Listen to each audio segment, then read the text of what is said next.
Hey guys, subscribe for daily content, and if you're shopping for gear, make sure you check out the description for the newest items at some of the very best online retailers. There's also links for some of the items that I personally recommend. Thanks! What's going on YouTube? Metal Complex here, and today I've got 5 more ridiculously cool knives that you should definitely check out. I'll link everything that I can down in the description. Some of this stuff is available, some of it isn't. It does help my channel and use those links, but that's entirely up to you. A lot of this stuff today is stuff that I have recently unboxed, but I thought it would be fun to talk about it in one video because this is exceptionally wild. If you've ever watched a 5 Cool Knives episode, this one's going to be a bit crazy. Let's start off here with something very very different. This was a very recent unboxing. This is actually an American-made mid-tech designed by Serge Panchenko. This is the Gen 5 Coin Claw. Very expensive item considering how it is made and where it is made. And probably, you know, most people would consider this novelty, but it is cool. So this is a titanium coin frame. You push this little button here and keep your hands back, and holy moly, a little raptor claw comes firing out of there. This is surprisingly powerful. Like, it doesn't look like it's that powerful, but it almost got me in the unboxing because I had my hand a little bit too far back. But the amount of force behind that tiny little blade is truly shocking.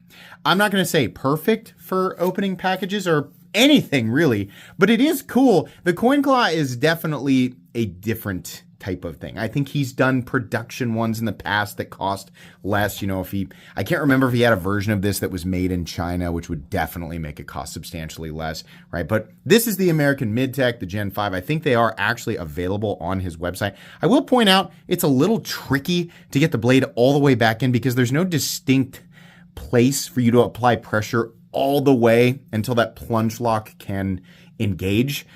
So I found that back here is probably the safest. I mean, you can use the swedge, but it's kind of pointy. I'm not going to say sharp because it's not sharp on the back end, but there's a lot of see, and you have to hold it to where you don't want to be holding it here, right? It's not like the back of it's going to hurt you or anything, but you really have to keep applying force all the way down to the closed position. But it is fun. This is not going to be an item for the vast majority of people, but for a few people, especially fans of Serge Panchenko and the Coin Claw itself, I think will be really interested in this. I thought it was really, really fun. Moving on here. Oh my goodness. Oh boy. I expected to very much love this, and I was not disappointed. This is the Tough Knives and Vanguard Knives production breaker. This particular one is mirror polished. So the story behind this goes that I was paying attention to this model. I knew it was coming. I was very familiar with Tough Knives, and I've actually handled some other knives from Vanguard Knives, and I thought this is such a cool collab. As soon as this drops, I'm going to pick one up. And then I got messaged by the owner of the LT, and he said, we're sending you a breaker to check out. And I thought, oh, okay, great. You know, which version are you sending me? And they told me which one. And I saw on their website that these were listed as mirror polished. I didn't initially know that. And I thought maybe they mean like really, really high polish, because this is Magna Cut and titanium. There's even like pivot colors, right? So I expected it to be pretty shiny. I did not expect it to be legitimately a mirror polished blade. On top of that, they even polished the titanium. I mean, it's not a mirror titanium or anything like that, but it is super high polished. I love the look of this. I love the profile. Huge fan of the breaker, the original custom breaker from Tough Knives. I just really, really love this look. So to have something like this that is mirror polished is truly awesome. I love this. I don't think there are too many of the breakers left currently floating around at retailers, but I do know that they plan to make more. So if you're wanting to pick one of these up, they also have a DLC one that is mirror polished. And I know that that one was also very, very popular. If you are interested in these, I would pay attention. I'm going to link DLT, but I would be paying attention to DLT. Sign up for notifications and stuff because as far as I understand, they plan to restock these. So if you want the mirror one or you want the exact same thing, but you want it in DLC, because the DLC is going to be the same thing except black, like a black mirrored version. That's pretty cool, right? Yeah, definitely check them out. And if not, if you don't want the super shiny stuff, they definitely have less intense, more subdued versions of these things. But yeah, big fan of the aesthetic, big fan of the design. I think these are super cool. Moving on here, definitely a weird one. Most of you have probably seen the new Riot EXO. What is that? It's the EXO D, right? So there are still definitely going to be a few people watching this video. Maybe, I don't know, maybe thousands of people watching this video who have not seen this thing yet. Let me say this right off the bat. This will almost certainly be classified as some type or some variation of gravity knife, right? So if you are motivated to purchase this for some reason, you need to understand that these are considered extremely illegal in certain areas. I live in Kansas. They don't care here, but you might live in a state where they definitely do. So however you would classify this is fine, but how your state or your area legally classifies it is definitely important. So look into that before you purchase this if you're interested. What this is I guess kind of a knuckle duster / momentum knife. It does have a safety that prevents the blade from coming out, right? The blade is going to come out of here. It's going to whip around and it's going to land in the front here when I turn the safety off. Push down the button lock and whip it around. Holy moly, that is weird and admittedly kind of dangerous. You will get the hang of this, but I got to point out, number one, it is cool, right? It's fun, it's weird, it's different.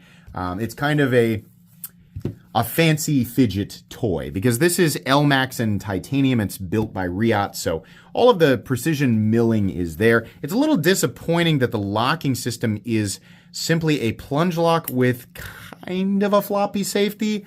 I don't know how much I trust this to be a legitimate self-defense apparatus, but I'm also not an expert. I am simply a casual collector of pocket knives and design reviewer on YouTube. So I don't really know anything about self-defense or how this would work out. But it is fun, right? I mean, I can definitely classify it as that. You do need to make sure that you keep your fingers out of the way.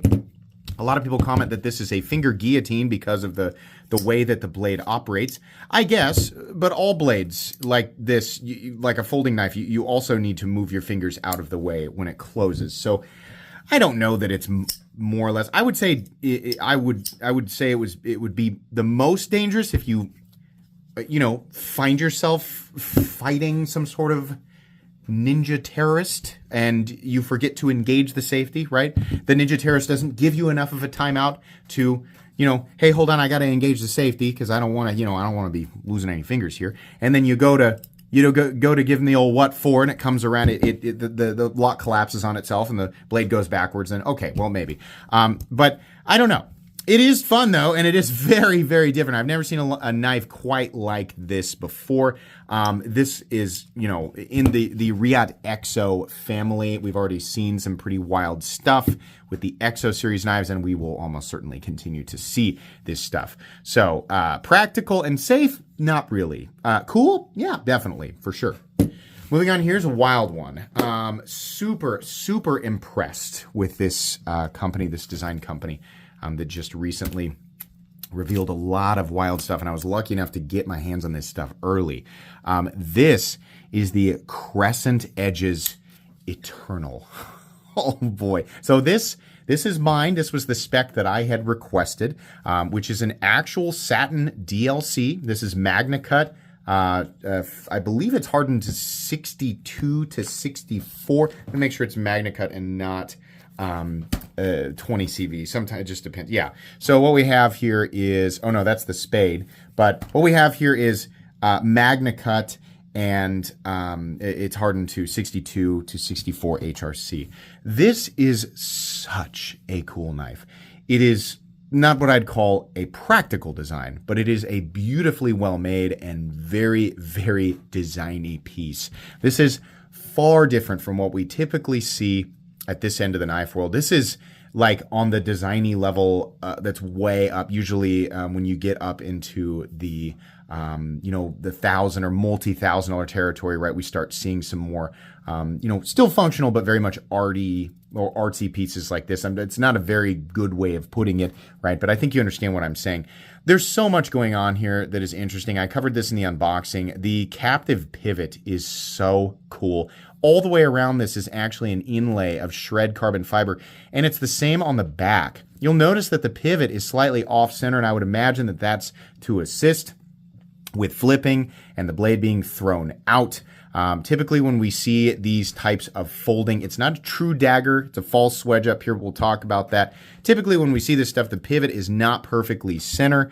That's a little tricky to do. The Arch Nemesis is one of the only that I've ever seen that has the perfectly centered pivot, but the cap is perfectly centered on this side, allowing it to be aesthetically completely symmetrical. And then the pivot is off-center, meaning the barrel goes through at the same off-centering as the adjustment head of the pivot, and then attaches to the pivot head, or the female end, I guess, and then that must have some attachment that's sort of off-centered. But it's really interesting because in the closed position, you can see here, because of all that, you have one flipper tab that's hanging over further, and then you have the false wedge over here sticking out. That's why this needs to be not sharp, because if it was sharp, then you'd be cutting yourself on it all the time. But you can see, as soon as you flip it, it's perfectly symmetrical. These are built by Riot, and they are insanely high quality. Again, not something that, should be looked at as like a, super duper utilitarian, do everything type of EDC blade. No, these were designed to be visually striking. I described this initially as a Legend of Zelda meets World of Warcraft type of blade. And if you saw that unboxing, you'll know that I also unboxed this one. This is the Paladin version of the Eternal with absolutely gorgeous, I think this is, it's either I think it's Timascus. But I just, sometimes with these thicker chunks with Riot, it's Zerkatite. That doesn't look like that. But they have some Mokatite that sometimes looks similar. But yeah, Timascus, and then we have Damasteel for the blade. I completely lost my mind for this version, and I think it was 30 minutes after I finished recording that upload, I asked if he would let me purchase this one. I did. I went ahead and paid full price for it. This one is much more expensive, but yeah, these are permanent additions to my collection. I really, really like these. Not going to be for everybody, but I think, for people who are collectors and kind of enjoy a lot of the same stuff that I enjoy, I think a lot of people are going to be really interested in this. These released officially in, let's see, it would be on Wednesday, so they might still be available on the website, and I'll, of course, have that linked in the description. And then finally, we all know which knife is last, because I'm pretty sure it's the knife that I used for the thumbnail, and that is another Crescent Edges design. I think probably one of the most unique looking folding knives I have ever seen. This is the Spade. Look at this. Look at this blade. It looks like Ganondorf's sword from Legend of Zelda, right? I think this is so neat. Again, not practical. And no, this edge back here is not sharp. I think, the more I look at this, he might have been able to do it. It would have been tricky. You can see what we've got going on back here. This is technically a back spacer that is specifically meant to house this blade. I think this frame could have been slightly wider. I don't know. Here's the other thing. I don't know if Riot has reservations, given that they are manufacturing knives in China. I don't know if they can manufacture double-edged folding knives. But this design could technically, I think, be designed that way. The problem is being able to safely get it to go back in to the handle here. What I do with the Arch Nemesis, which I probably should have gotten out, I use the tabs on either side, right? So it could be designed that way, which might actually be interesting for a future design, if it's possible to sharpen this edge, widen out the frame slightly, so that when it is in the closed position, even though the sharpened edge would be close, it would be sunk in enough And then at the same time, if you had some sort of aesthetically or theme matching tabs that came out, you would be able to create a guard for a knife that has no guard, and also a way to safely get it back into the handle. You can see there usually on a knife like this, I'm going to be touching the opposite end, right? Now you can obviously get that accomplished by doing this or getting it here and then using the front flipper, which could be, left like that. But either way, I don't mean to be reviewing this right now, because the truth is that this version of this knife is so impressive and so cool, right? People in the unboxing were trying to, suggest things that the blade might be practical for. It is actually sharp up here, which is cool. And then you have this edge right here. It comes to a point. I was thinking that I could use the unsharpened edge to actually cut into, see if I have something that I can use, to cut into the side of a package. And I think you actually can. Let's use this old Wii package here. So this is the unsharpened portion, and I'm actually cutting into tape like this.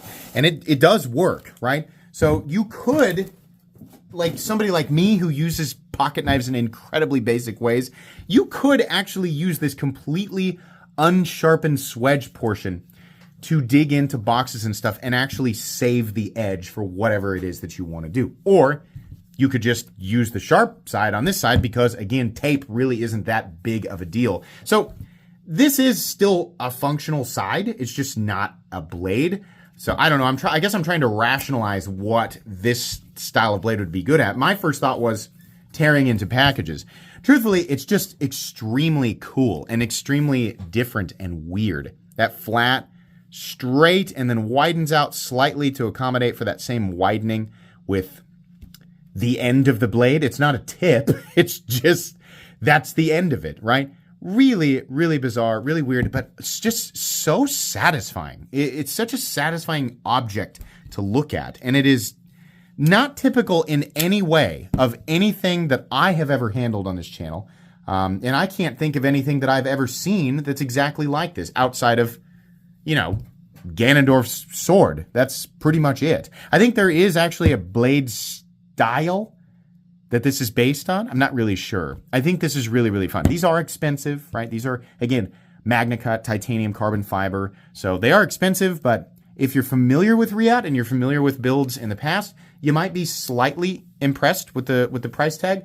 I don't think it's a bad price for something that is insanely unique if you are a collector and knife enthusiast and you like stuff that's off the beaten path. If you're looking for a simple, practical cutting tool, well, yeah, you're just gonna see a really, really expensive, knife. Like that's how you're gonna, look at that. But very cool, definitely, very, very different. But anyways, that's going to be pretty much it for today, guys. So again, we have the Crescent Edges Spade. We have the Crescent Edges Eternal. This is the Paladin edition. We have I'm not even going to get this one out. We have the Riot EXO D. We have the Tough Knives and Vanguard Knives Breaker.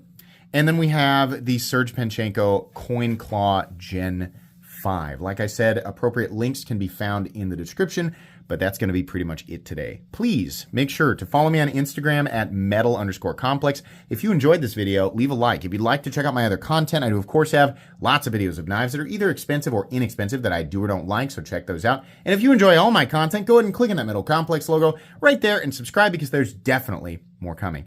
Thanks again for watching, everybody, and have a great day.